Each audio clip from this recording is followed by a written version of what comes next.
Today we're going to be breaking down Red's build. This thing is absolutely insane. Wait to see this thing driving on the road. It's still a work in progress, obviously, but we're about to break it down for you. All 2x4 fix. Keep the bumper off the tire, hopefully. Oh, help me! Get on in there. Oh, yeah. Looking dusty as a Big ass turbo, dude. red to black, black to red. They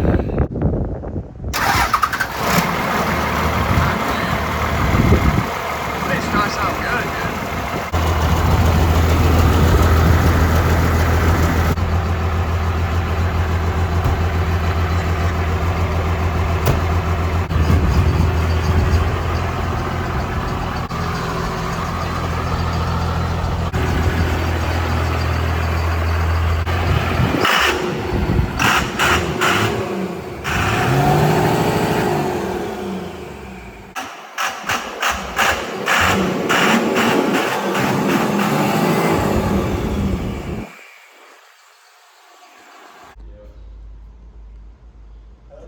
Got to go let a couple scat packs have it first, you know, give them the beans, smoke them out. They had a problem keeping up with one turbo. We'll see how two goes. Oh, yeah. I can't keep up unless I supercharge my shit. All right, you guys. So here's my mutt. Started as an 86. It was way too rusted out, so I decided to do a body change, mainly because the thing lit on fire on me on the way home. You know, you can't really have that. Fortunately, I got home, 12 valve mechanical stuff, just kept on rolling, just let her burn to the ground, she'll be fine. But now we're running a 97 cab. I got a new motor because my old one was very much so blown out, had a lot of blow by, leaked oil from everywhere possible, but that's just 12 valve stuff, that's fine. So here's our new one. It's basically your typical 94 to 98 12 valve Cummins. Running the stock HX35 to a S475 Smedding diesel turbo. Did the hood stacks. I'm running out of money. This project became a lot more than I anticipated. Anybody who's built one knows exactly what I'm talking about. Running 5x18 injectors, power-driven diesel. Definitely want to get into a different intake system. Probably do the Banks twin. Running 18 degrees of timing right now. I'm going to be bumping that up to probably 22 or 24 once the truck is on the road and shows me that it won't blow up in the first day. All of your typical 12 valve stuff that you have to take care of if you want to make any power with them. We're running head studs. Got the exotic ones, don't recommend it. People have a lot of bad reviews, just buy ARPs. I'm just gonna send this head to the moon and then we'll worry about it next time around. I'd have to estimate this setup should make around 600, 650. We're just guessing off the old, seat dyno, but it had to have been 500-ish before. Third, fourth gear, just blow the tires off. But we're looking for rolling burnouts on the freeway in Mexico this year. New used 12 valve, good old tractor motor. You don't got to worry about them things. You just blow them up and put another one in it and call it a day. Can't remember the dynamics on it. I think it's a 93 or 96 mil with a 132 exhaust housing. This setup, from the little bit that I know about turbos and the lot of bit of Googling that I've done and YouTubing that I've done, I should make 60 to 70 pounds of boost, which should be a pretty good step up from the, just factory by itself HX35, only getting 35, 40. Giving it the beans. When your turbos smoke, you don't worry about the oil feed. You just keep letting it eat up and hope that it doesn't send all of its guts into your other brand new turbo. But that's just hillbilly stuff. All of the piping, brackets, and everything was custom. A friend of mine came over and did it.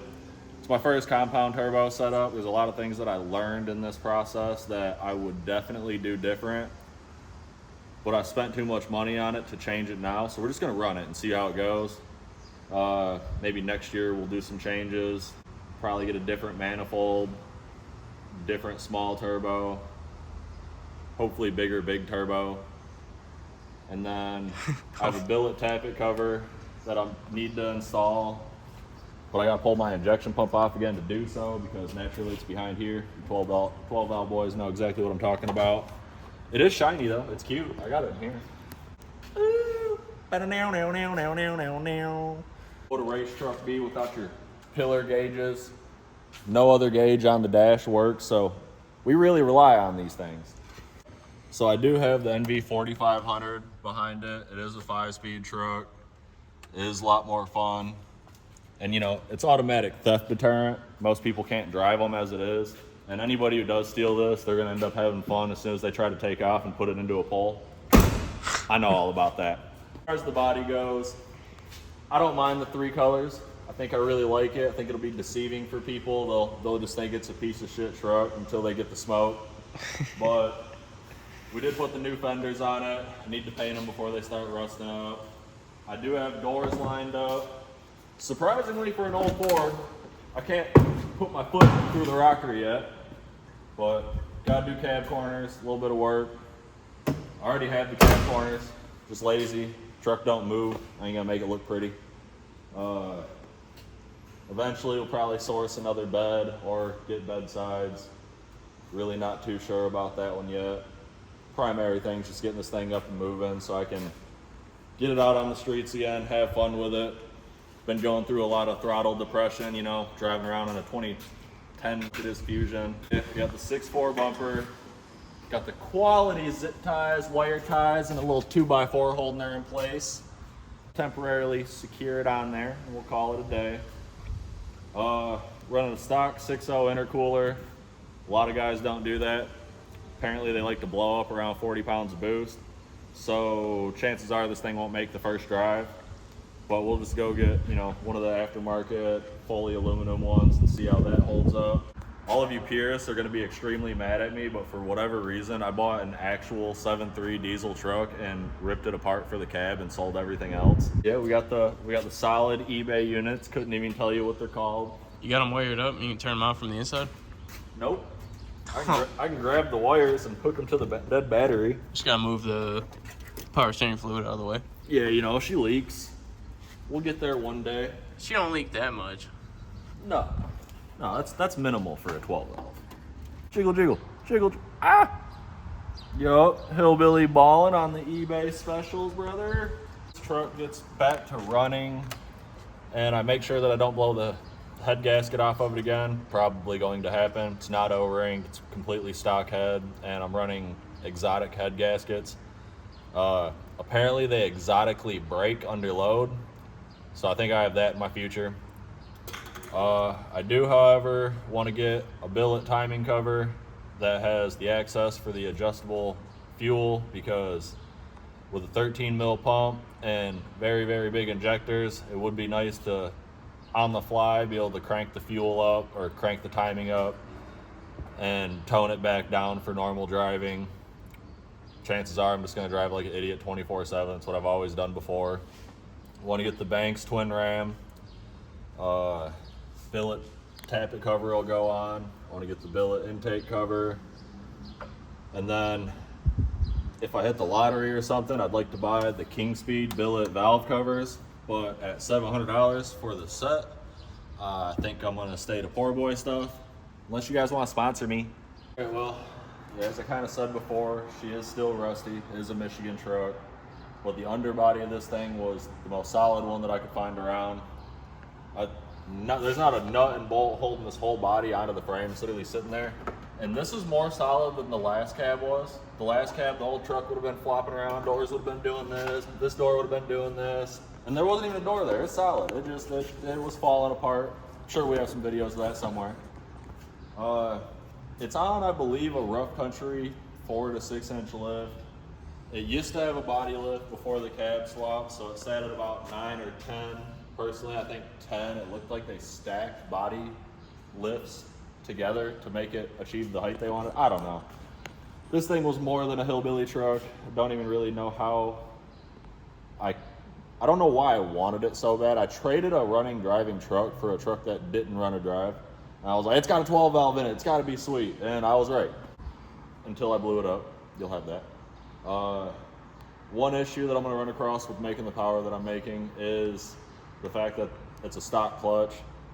Everybody's told me that I'm going to roast the clutch, and that'll be all right. We'll get a dual disc at some point. I do want to bring the truck down a significant amount. With one turbo, I've done close to 140 miles an hour in it, and it is sketchy on an old truck with leaf spring all the way around. So I'll probably at least bring it back down to a factory height, go back to 33s. I want to run street tires. I know everybody's gonna give me shit, whatever.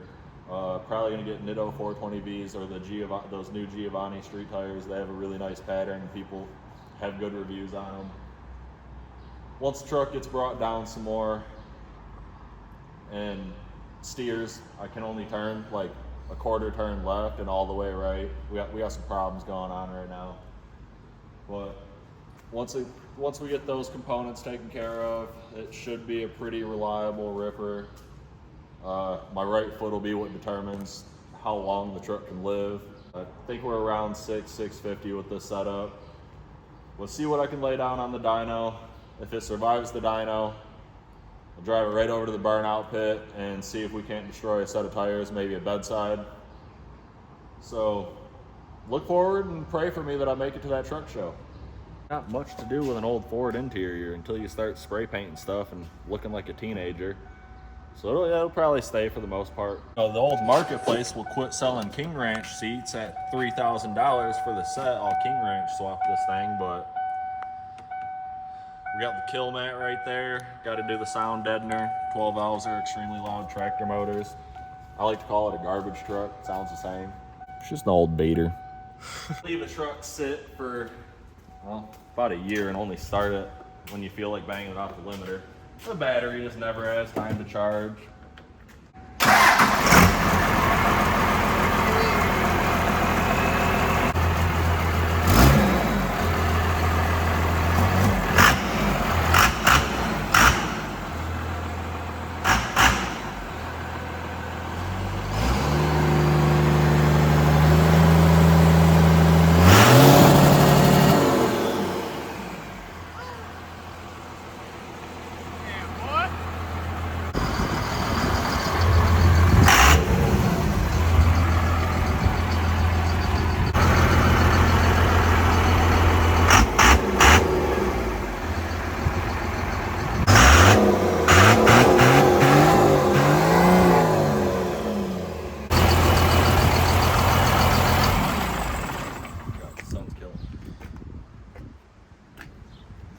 Alright you guys, I know this video is a little bit different than what we usually post, especially being on all gas TV. It's the first diesel really on the channel besides Chase's 6.0.